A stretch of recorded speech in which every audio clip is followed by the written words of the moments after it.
Christian media centre நேயர்கள் அனைவருக்கும் என்னுடைய அன்பான வணக்கத்தை தெரிவித்துக் கொள்கிறேன். நிலையத்தின் சார்பாக ஒரு மகிழ்ச்சியான தகவலை உங்களோடு பகிர்ந்து கொள்வதற்காக இந்த பதிவினை இடுகிறேன். வருகிற 14ஆம் தேதி சனிக்கிழமை நிலையத்தின் 75வது ஆண்டு விழாவை நாம் கொண்டாட இருக்கிறோம். சென்னையில் இருக்கக்கூடிய கீழ்ப்பாக்கத்தில் இருக்கக்கூடிய அருள்நாதர் ஆலயத்தினுடைய வளாகத்தில் இருக்கக்கூடிய பிஷப் மாணிக்கம் அரங்கில் இந்த விழா நடைபெறுகிறது. வருகிற 14ஆம் தேதி காலை 9:30 மணிக்கு கீழ்ப்பாக்கத்தில் உள்ள அந்த அரங்கத்தில் இந்த விழா தொடங்குகிறது. பல்வேறு சிறப்பு விருந்தினர்களும் நிலையத்தின் பொறுப்பாளர்களும் அயல்நாட்டிலிருந்தும் உள்நாட்டிலிருந்தும் கலந்து கொள்கிறார்கள். சில கலை நிகழ்ச்சிகளையும் ஒழுங்கு செய்திருக்கிறோம். எனவே நிலையத்தின் மீது அன்புள்ளம் கொண்டு நிலையத்தை தாங்குகிற நீங்களும் அந்த விழாவில் கலந்து கொள்ள வேண்டும் என்று நாங்கள் பிரியப்படுகிறோம். விருப்பமுள்ளவர்கள், கட்டாயம் வாய்ப்புள்ளவர்கள் இந்த விழாவில் கலந்து கொள்ளும்படி அன்போடு கேட்டுக்கொள்கிறோம். உங்கள் வருகையை கீழ்கண்ட எண்ணிலே தொலைபேசி வழியாகவோ வாட்ஸ்அப் வழியாகவோ பதிவு செய்தால் எத்தனை பேர் வருகிறார்கள் என்கிற கணக்கெடுக்க எங்களுக்கு வசதியாக இருக்கும். எனவே அன்பிற்குரிய நேயர்களே, தொடர்ந்து இந்த நிகழ்ச்சியை நீங்கள் பார்த்து வருகிறீர்கள். நிலையத்தின் சின்ன சின்ன வெளிச்சத்தையும் மற்ற நிகழ்ச்சிகளையும் நீங்கள் பார்த்து வருகிறீர்கள். இந்த விழா என்பது ஒரு நீண்ட நெடிய சுவிசேஷ பயணத்தினுடைய ஒரு மைல்கல் விழாவாக மிக எளிமையாகத்தான் ஏற்பாடு செய்திருக்கிறோம். நீங்கள் வந்துவிட்டால் அது மிக சிறப்பான விழாவாக இருக்கும். எனவே வாய்ப்புள்ளவர்கள் நிகழ்ச்சியில் கலந்து கொள்ளும்படி கேட்டுக்கொள்ளப்படுகிறீர்கள். வாய்ப்பில்லாதவர்கள் நிகழ்வுக்காக ஜெபித்துக் கொள்ளும்படி அன்போடு கேட்டுக்கொள்கிறோம். நன்றி, வணக்கம்.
வணக்கம். இந்த நாளில் சின்ன சின்ன வெளிச்சங்களில் இன்னொரு புதிய சிந்தனையை தெரிந்து கொள்வோம்.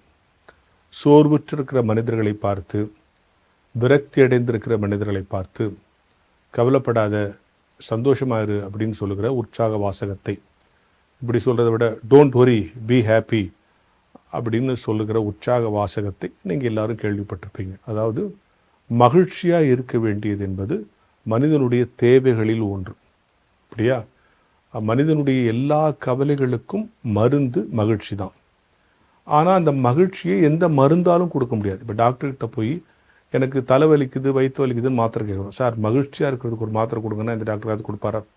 மகிழ்ச்சிக்கு எந்த மருந்தும் கிடையாது. ஆனால் மகிழ்ச்சி தான் மனிதனுக்கான உற்சாக மருந்து. அப்போ என்ன பண்ணலாம்?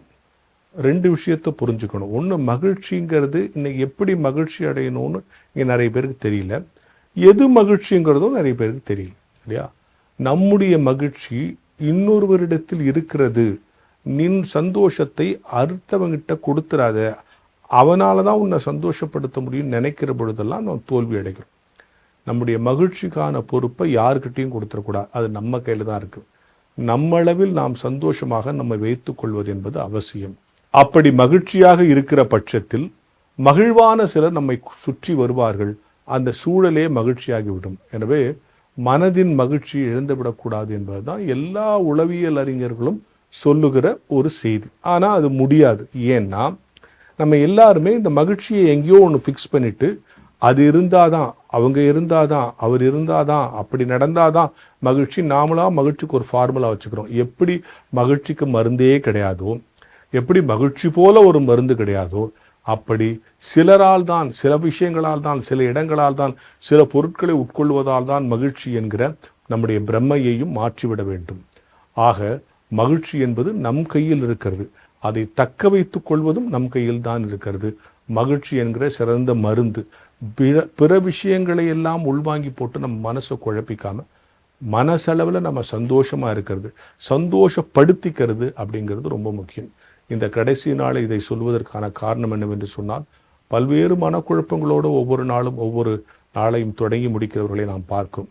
உற்சாகமாக இருங்க, சந்தோஷமாக இருங்கள். சந்தோஷத்திற்கான மருந்து உங்கள் கையிலேயே இருக்கிறது. அதை பயன்படுத்தாமல் வேறு எங்கெங்கோ தேடாதீர்கள் என்பதுதான் இந்த ஆண்டின் இறுதியில் உங்களுக்கு சொல்லுகிற சின்ன சின்ன வெளிச்ச செய்தி. இந்த மகிழ்ச்சியோடு புத்தாண்டுக்குள் நுழைவோம் என்கிற சிந்தனையோடு இந்த நாளை தொடங்குவோம்.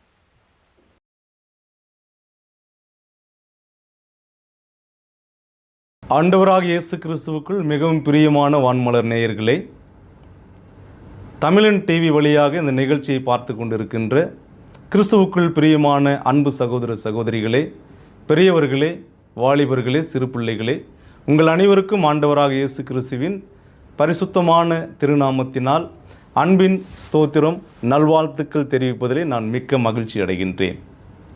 கிறிஸ்துவுக்குள் பிரியமானவர்களே, இந்த நிகழ்ச்சியில் நல் தியானம் செய்யும்படியாக கொடுக்கப்பட்டிருக்கின்ற திருமறை பகுதி பரிசுத்த யோவான் நற்செய்தி நூல் 6ஆம் அதிகாரம் திருவசனங்கள் 48 முதல் 58 வரை உள்ள வேத பகுதியாகும். அன்புக்குரியவர்களே, இந்த திருமறை பகுதியினுடைய இரத்தின சுருக்கமான நற்செய்தி, கடவுள் மனிதருக்கு ஜீவ அப்பத்தின் வழியாக நித்திய ஆசீர்வாதங்களை கொடுக்கிறார் என்ற நற்செய்தியை சொல்லும் வேத வசன பகுதியாகும். கிறிஸ்துவுக்குள் அன்பானவர்களே, உலகில் பொதுவாக நாம் பார்க்கும் பொழுது மனித வாழ்க்கையிலே மனிதர்கள் இவ்வுலகில் வாழ்வதற்கு முக்கியமான அடிப்படை தேவைகள் 3 என்று சொல்லப்படுகிறது. 1 உண்ண உணவும், 2 உடுக்க உடையும், 3 இருக்க இருப்பிடமும் ஆகும். இவைகளை மனிதர்கள் பெற்று இவ்வுலகிலே வாழ்வதற்கு பல போராட்டங்களை போராட வேண்டிய ஒரு சூழ்நிலை இருக்கிறது. அன்புக்குரியவர்களே, இந்த உலகில் மனிதர்கள் என்ன உண்ணுவது என்ற போராட்டங்கள் சிலருக்கு உண்டு. சிலருக்கு எதை உண்பது என்ற போராட்டம் உண்டு. இரண்டிற்கும் வித்தியாசங்கள் உண்டு. ஒரு சிலருக்கு அதிகமான தேவைக்கு அதிகமான உணவுகள் இருக்கிறது, ஆகவே எந்த உணவை உண்ணுகின்ற வேண்டும் என்ற ஒரு போராட்டம் உண்டு. சிலருக்கு எந்த விதமான உணவும் இல்லை, ஆகையால் எந்த உணவை உண்ணுவது என்ற போராட்டம் உண்டு. சிலருக்கு எந்த உடையை உடுப்பது என்று போராட்டம் உண்டு. ஏன் என்று சொன்னால், பல வகையான உடைகள் உண்டு, அதில் எந்த உடையை உடுத்துவது என்று போராட்டம் உண்டு. சிலருக்கோ எந்த உடையை உடுத்துவது என்று போராட்டம் உண்டு. ஏன் என்று சொன்னால், ஒரு உடையும் இல்லையே, எந்த உடையை உடுத்துவது என்று போராட்டம் உண்டு. சிலருக்கு எந்த வீட்டில் வசிப்பது என்ற போராட்டங்கள் உண்டு. ஏன் என்று சொன்னால், பல வீடுகள் இருக்கிறது, அதில் எந்த வீட்டில் வசிப்பது என்ற போராட்டம் உண்டு. சிலருக்கோ வாடகை வீடு கூட இல்லை, எந்த வீட்டில் வசிப்பது என்ற போராட்டம் உண்டு. இப்படியாக உலகில் வாழும் மனிதர்கள் உண்ண உணவுக்காக, உடுக்க உடைக்காக, இருக்க இருப்பிடத்திற்காக அனுதினமும் பல போராட்டங்களிலே போராட வேண்டிய ஒரு சூழ்நிலை உள்ளது. இவை அனைத்திற்கும் ஒரே தீர்வு கடவுள் மட்டும்தான் என்று சொல்லி பரிசுத்த வேதாகம் சொல்கிறது. இன்றைக்கு இந்த நிகழ்ச்சியிலே உங்களுக்கு சொல்லப்படுகின்ற நற்செய்தி என்னவென்றால், கடவுள் ஒருவரே அனைவருக்கும் நித்திய வாழ்வுக்குரிய ஆகாரத்தை கொடுக்கிறார் என்று பரிசுத்த வேதாகம் சொல்லுகிறது. இந்த ஆகாரம் ஆண்டவராகிய இயேசு கிறிஸ்துவே என்று சொல்லி பரிசுத்த வேதாகம் சொல்லுகிறது.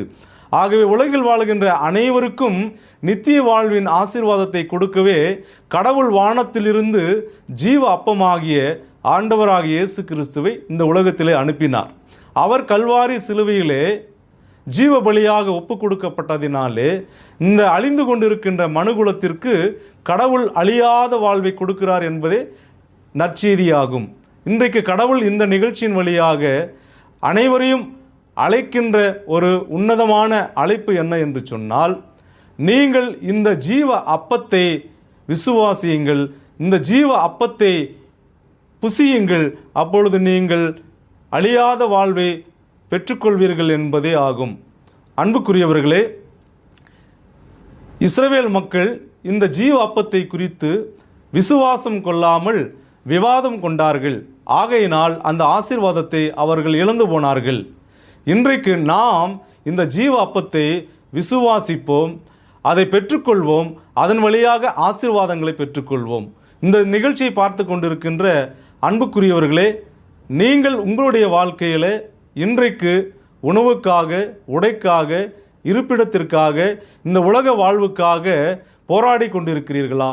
உங்களுக்கு ஒரு நற்செய்தி, கடவுள் இன்றைக்கு உங்களுடைய போராட்டத்தை மாற்றி உங்களுக்கு சுகவாழ்வும், நலவாழ்வும், ஆசீர்வாதமான வாழ்வும் கொடுக்கிறார். ஆகவே காக்கைகளை கவனித்து பாருங்கள் என்று சொல்லி திருமறை சொல்லுகிறது. அவையெல்லாம் நிலத்திலே விதைகளை விதைப்பதும் இல்லை, நீர் பாய்ச்சுவதும் இல்லை, களை எடுப்பதும் இல்லை, அறுவடை செய்வதும் இல்லை, அவைகள் களஞ்சியத்தில் சேர்த்து வைப்பதும் இல்லை. அனுதினமும் கடவுள் அவைகளை போஷிக்கிறார், அவைகளுக்கு வாழ்வு கொடுக்கிறார். அவைகளை காட்டிலும் மனிதர்களாகிய நீங்கள் கடவுளுக்கு விசேஷமானவர்கள்.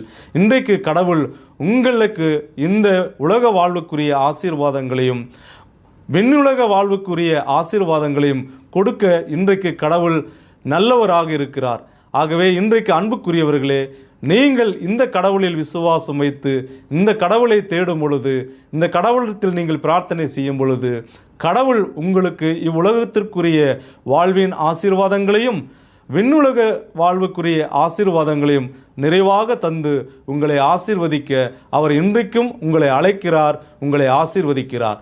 கடவுளை நோக்கி நாம் பிரார்த்தனை செய்வோம். அன்பு நிறைந்த கடவுளே, படைப்புகள் அனைத்திற்கும் என்றும் வாழ்வு கொடுக்கின்ற கடவுளே, இன்றைக்கு இந்த நிகழ்ச்சியின் வழியாக உம்மை நோக்கி பிரார்த்தனை செய்கின்ற ஒவ்வொருவருக்காய் உம்முடைய சமூகத்தில் நாங்கள் பிரார்த்தனை செய்கின்றோம். கடவுள் அனைவருக்கும் இவ்வுலகத்திற்குரிய வாழ்வின் ஆசீர்வாதங்களையும் விண்ணுலகத்திற்குரிய ஆசீர்வாதங்களையும் நிறைவாக தந்து உம்முடைய மக்கள் உம்முடைய ஆசீர்வாதத்தை பெற்று நலமாய், வளமாய், பேராசீர்வாதமாய் வாழ்ந்து சுகித்திருக்கும்படியாக கடவுள் அனைவரையும் ஆசீர்வதியும். ஆண்டவராக இயேசு கிறிஸ்துவின் பரிசுத்த நாமத்தில் பிரார்த்தனை செய்கிறோம் நல்ல பிதாவே, ஆமேன். நம்முடைய ஆண்டவராக இயேசு கிறிஸ்துவின் கிருபையும் பிதாவாகிய கடவுளுடைய தெய்வீக அன்பும் பரிசுத்த ஆவியினுடைய மெய் சமாதானம், வழிநடத்துதல், பாதுகாப்பு, நிறைவான ஆசீர்வாதம் உங்கள் அனைவரோடும் நிறைவாக இருப்பதாக. ஆமேன். வான்மலரின் புதிய முகவரி: கிறிஸ்டியன் மீடியா சென்டர், 105 பாந்தியன் சாலை, 2வது தளம், மியூசியம் எதிரில், எக்மோர், சென்னை 6,08,000.